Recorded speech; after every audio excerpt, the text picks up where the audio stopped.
এই অসম্ভব মজাদার ভর্তাটা যদি আপনারা বাসায় বানান, সেদিন সবাই আঙুল চেটেপুটে ভাত খাবে আর ভাতও বেশি লাগবে। আসসালামু আলাইকুম, welcome to my channel cook with Sultana Razia. আর এই ভর্তাটা যেদিন আমার বাসায় বানানো হয়, সেদিন আমার একটু ভাত বেশি করে রান্না করতে হয়। আর এই মজাদার ভর্তাটা বানানোর জন্য এখানে আমি একটা চুলায় প্যান বসিয়ে দিয়েছি, তাতে পরিমাণ মতো তেল দিয়ে আমি শুকনো মরিচ দিয়ে দিয়েছি। শুকনো মরিচটা আমি লাল লাল করে ভেজে নেব মশমশা করে। তাই একটু সময় নিয়ে মিডিয়াম জালে এই মরিচটা লাল করে ভেজে নিতে হবে।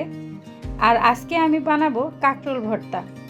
অনেকেই কাঁকরোল খেতে চায় না, কিন্তু এইভাবে যদি আপনার কাঁকরোলের ভর্তাটা বানিয়ে একবার সবাইকে খাওয়ান, তাহলে সবাই আপনার ফ্যান হয়ে যাবে।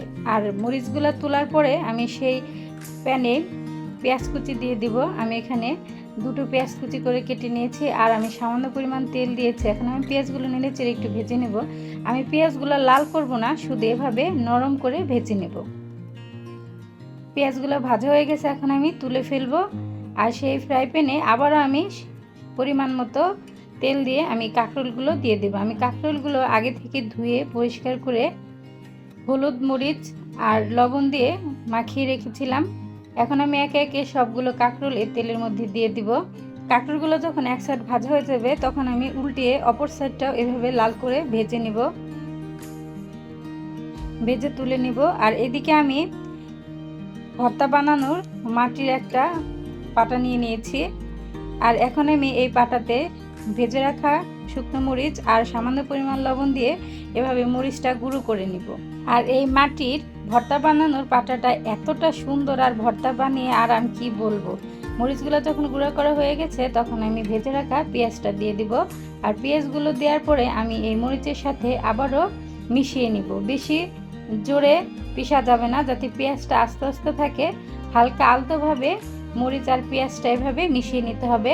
এখন আমি একটা স্প্যাচুলার দিয়ে পেঁয়াজ আর মরিচের মিশ্রণটা তুলে নিব। হাত দিয়ে তুলবো না, কারণ এই পাটাতে হাত দিয়ে তুললে আঙুলগুলো ছুলে যাওয়ার সম্ভাবনা থাকে। এখন আমি কাঁকরোলগুলো দিয়ে দিব। কাঁকরোলগুলো দিয়ে এভাবে আমি হাত দিয়ে সুন্দরভাবে ম্যাশ করে নিব। একটু সময় নিয়ে এভাবে সুন্দর করে ম্যাশ করে নিতে হবে। এভাবে যখন ম্যাশ করা হয়ে যাবে, তখন আমি শুকনো মরিচ আর পেঁয়াজের যে মিশ্রণটা করে রেখেছিলাম, সেই পেঁয়াজ আর মরিচের মিশ্রণটা দিয়ে দিব। দিয়ে এখন আমি এই কাঁকরোলের সাথে এই পেঁয়াজ আর মরিচে আবারও কিছুক্ষণ সময় নিয়ে মিশিয়ে নিব। আমি একটা স্প্যাচুলার দিয়ে সবগুলো একসাথে চাপিয়ে নিব, যাতে ম্যাশ করতে আমার একটু সুবিধা হয়। আর আমার এই রেসিপিটা ফলো করে আপনারা এই ভর্তাটা বাসায় বানিয়ে খাবেন। কেমন হয় আমাকে কমেন্ট করে জানাবেন।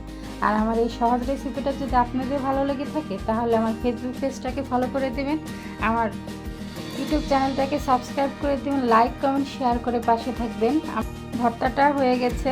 এখন আমি একটা স্প্যাচুলার দিয়ে এভাবে চাপিয়ে নিব, আর চাপিয়ে হাত দিয়ে তুলে নিব। আমি হাত দিয়ে এভাবে চাপাই নাই, কারণ এটা অনেক ধারালো ছিল, হাতটা ছুলে যেতে পারে, এজন্য আমি হাত দিয়ে চাপাই নাই। এখন আমি একটা বাটিতে সার্ভ করে নিব। আর দিয়ে দেব সরিষার তেলটা।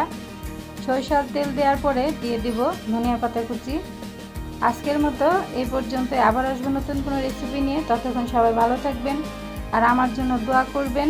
আর এতক্ষণ পর্যন্ত আমার সাথে ভিডিওটা দেখার জন্য সবাইকে অসংখ্য ধন্যবাদ। আসসালামু আলাইকুম।